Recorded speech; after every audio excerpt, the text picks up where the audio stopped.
নজরুল আবরারের শারুল মাইতাতি ওয়াল খিনজিরি তাহির, শুকরের পশম, যে কোনো মরা পশুর পশম পাক।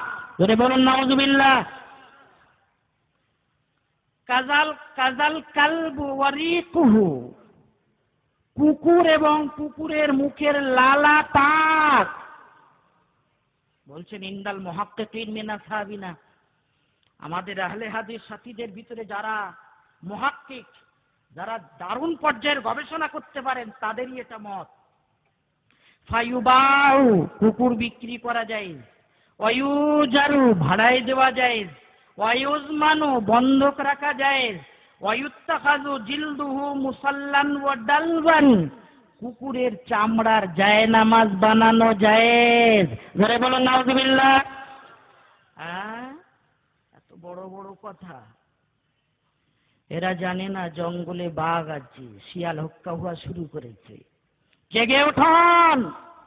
এরা তারা যারা শুকরের পশম পাক বলেছে, কুকুরের এঁটোকে পাক বলেছে, কুকুরের লালাকে পাক বলেছে, কুকুরের চামড়া দাবাঘাত দিয়ে জায়নামাজ বানিয়ে তাতে নামাজ পড়াকে জায়েজ বলেছে। এখনো আপনারা জিজ্ঞাসা করেন এদের সাথে সম্পর্ক রাখা যাবে না যাবে না? দায়িত্ব নিয়ে বলছি, এরা পাক না পাকের অধ্যায়ে মশলা লিখছে, ওয়াখতালাফু ফি মাসসিল মুসহাফি লিল মুহদিস, এটা প্রথম খণ্ড ৪৫ নম্বর পৃষ্ঠা, নিচের থেকে তৃতীয় লাইন। বিনা ওযুতে কোরআন ছোঁয়া যাবে কিনা এ নিয়ে উলামাদের বিতর্ক আছে। ওয়াল মুখতার আল জাওয়াজ, পছন্দনীয় উক্তি এটাই যে বিনা ওযুতে কোরআন ছোঁয়া জায়েজ। করে বলুন নাউযুবিল্লাহ। বিনা ওযুতে কোরআন ছোঁবেন আপনারা? এরা কিন্তু ছোঁয়। ওদের জিজ্ঞাসা করবেন সকালবেলা, এরা বলবে কোরআনে হাদিসে কোথাও বলা নেই যে কোরআন ছুঁতে গেলে উযু করতে হবে, বলা নেই। হ্যাঁ, যদি মজনুর চোখ কপালে লাগা থাকতো তো বুঝতে পারতো মজনু কে, মজনুর রূপরেখা ধরা পড়তো। যদি এরা কোরআন হাদিসের বাস্তবে আশেক হতো তাহলে হাদিসে খুঁজে পেত। আমি নাসিরউদ্দিন চাঁদপুরি বলছি, মুস্তাদরাকে হাকিম শরীফে হাদিস বর্ণিত আছে, নবী আকরাম সাল্লাল্লাহু আলাইহি ওয়াসাল্লাম ইরশাদ করেছেন, ও আমর বিন হাজাম, ইয়ামানবাসীদের বলে দিও, ৩.৫ পৃষ্ঠার মুস্তাদরাকে হাকিম শরীফ, ৩.৫ পৃষ্ঠার চিঠি আমি পাঠাচ্ছি। ইয়ামানবাসীদের বলে দিও, কোন নাপাক ব্যক্তি যেন কোরআনে হাকিম না ছোঁয়। মুস্তাদরাকে হাকিম শরীফ কই? না গো, শরীফ এই তো উপরে, মুস্তাদরাকে হাকিম শরীফে।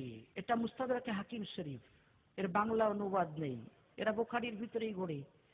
ইমাম হাকিম যে সমস্ত হাদিসগুলো বুখারী শরীফের সমপর্যায়ের সহিহ বলে ওনার ধারণা, সেই হাদিসগুলো ৫ খণ্ড কিতাবের ভিতরে লিখেছেন। তার এই প্রথম খণ্ড মুস্তাদরাকে হাকিম শরীফ। এই মুস্তাদরাকে হাকিম শরীফের ১৪৪৭ নম্বর হাদিস, নবী আকরাম সাল্লাল্লাহু আলাইহি সাল্লাম ইয়ামানবাসীদের নামে চিঠি পাঠিয়েছিলেন। আন্নাহু কাতাবা ইলা আহলিল ইয়ামান, হযরত আমর ইবনে হাজম রাদিয়াল্লাহু তাআলা আনহুর মারফত ৩.৫ পৃষ্ঠার চিঠি লিখে পাঠিয়েছিলেন। সেই চিঠির প্রথম পৃষ্ঠাতে বলেছিলেন, লা ইয়ামাসসুল কুরআনা ইল্লা তাহির। ও আমর ইবনে হাজম, ইয়ামানবাসীদের বলে দিও, কোন নাপাক ব্যক্তি যেন কোরআনে হাকিমে হাত না লাগায়। বলুন সুবহানাল্লাহ। তারা ইন্টারনেটে হাদিস দেখে নিন, ১৪৪৭ 47 নম্বর হাদিস মুস্তাদরাকে হাকিম শরীফের। ফতোয়া দিচ্ছে বিনা ওযুতে কোরআন ছোঁয়া জায়েজ। এরা সেই বিয়াদব যারা নিজের মেয়েদেরকে কোরআনে হাকিম হায়েজ অবস্থায় নাপাক অবস্থায় হাতে দিয়ে স্টেজে তুলে দেখিয়ে দিচ্ছে, উম্মত দেখো, এদের মেয়েরা বলছে দেখো আমি মেন্স অবস্থাতে আছি, কোরআন ছুঁয়েছি, কেউ বলতে পারবে যে আমি কোনো গুনাহ করছি? ইন্টারনেট খুলে দেখুন, এই বিয়াদবেরা এইভাবে কোরআন ও হাদিস প্রচার করে সমাজে ফিতনার পরিবেশ কায়েম করেছে। আর আপনারা তাদের সম্পর্কে প্রশ্ন করছেন, হুজুর ওদের সাথে সম্পর্ক রাখা যাবে? এ সম্পর্কে মুফতি সাহেবের কিছু বলার দরকার হবে না, কোরআন হাদিস থেকে আপনারা নিজেরা বুঝে নেন আল্লাহর হাবিব কি বলেছেন, এদের মতবাদটা কি, সেই পর্যায়ের মানুষের সাথে কোনো সম্পর্ক রাখা যায় কি না। আচ্ছা, সকালেদের জিজ্ঞাসা করবেন মানুষের বীর্য পাক না না পাক? আপনাদের কি মনে হয় পাক না না পাক? ওখান থেকে বার হলো পেশাব, পাক না না পাক? ওতে উযু না গোসল? আরে পেশাব পেশাব, উযু না গোসল? উযু, উযু ভাঙে। সহবাসের পূর্বের লালা যেটাকে বলা হয় মাজি, পাক না না পাক? সবাই একমত। এতে উযু না গোসল? উযু, গোসল না। কখনো রোগের কারণে সাদা রঙের এক প্রকারের তরল পানি বার হয়, তাকে বলা হয় ওদি, পাক না না পাক?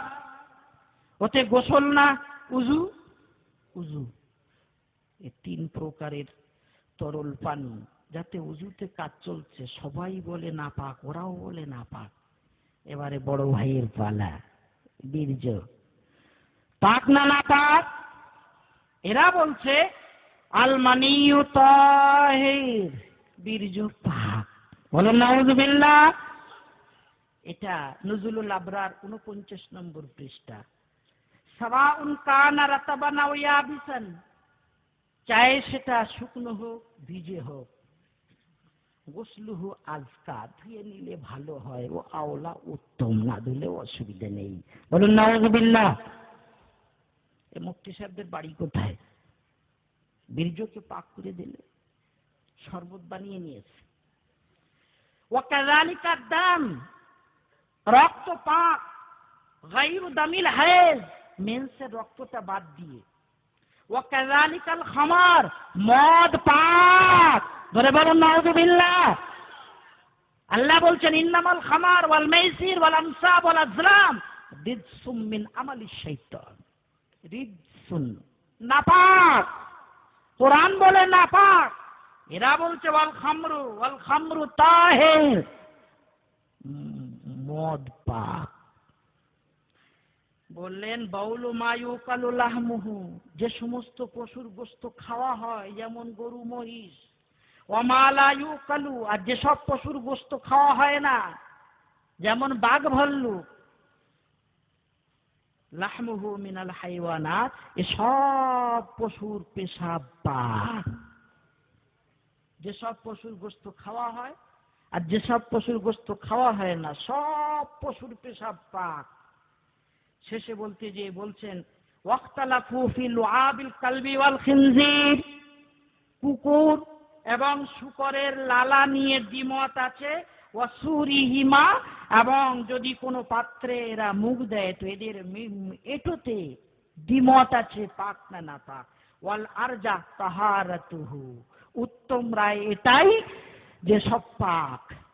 কাযালিকা ফি বাউলিল কালব, এমনই ভাবে কুকুরের পেশাব, ও খেরাইহি, এবং কুকুরের পায়খানা সম্পর্কে দ্বিমত আছে।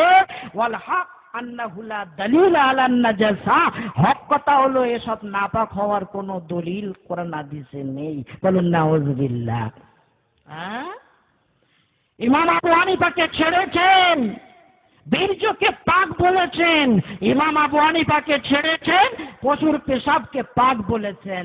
ইমাম আবু হানিফাকে ছেড়েছেন, শূকর এবং কুকুরের এঁটোকে পাক বলেছেন।